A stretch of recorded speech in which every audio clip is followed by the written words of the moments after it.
The legend of Maula Jatt जिथे कामयाबी दे झंडे गढ़ रही है, उत्थे ही ये गल भी साबित हुई कि भावें तुसी बोली ते अदाकारी दे मामले विच कुताहियां भी वरतो, फिर भी पंजाबी बोली ते पस मंजर साडे सिनेमा विच कामयाबी दी वड्डी जमानत है।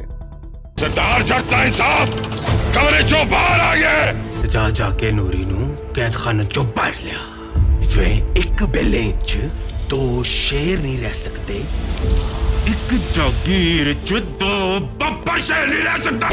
तेरी जिद्द मैं अपनी इज्जत ते अपनी जिंदगी लाए ने मौले।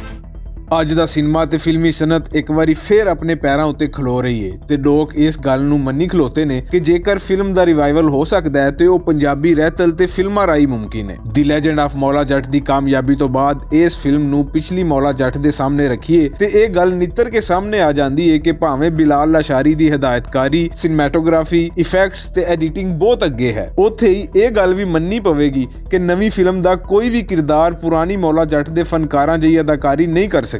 ਕਿਸੇ ਵੀ ਫਨਕਾਰ ਨੇ ਕਿਰਦਾਰ ਅੰਦਰ ਢਲਣ ਦੀ ਜਿਵੇਂ ਕੋਸ਼ਿਸ਼ ਹੀ ਨਹੀਂ ਕੀਤੀ। ਦੀ ਲੈਜੈਂਡ ਆਫ ਮੌਲਾ ਜੱਟ ਦੀ ਕਾਮਯਾਬੀ ਦੀ ਸਭ ਤੋਂ ਵੱਡੀ ਵਜ੍ਹਾ ਤਕਨੀਕ ਤੇ ਜਿੱਦਤ ਹੈ ਤੇ ਪਿਛਲੀ ਮੌਲਾ ਜੱਟ ਦੀ ਕਾਮਯਾਬੀ ਅਦਾਕਾਰੀ ਤੇ ਮੁਕਾਲਮਿਆਂ ਰਾਹੀਂ ਮੁਮਕਿਨ ਹੋਈ ਸੀ। ਤੂੰ ਵਾਕਈ ਦਲੇਰ ਹੈ ਯਾ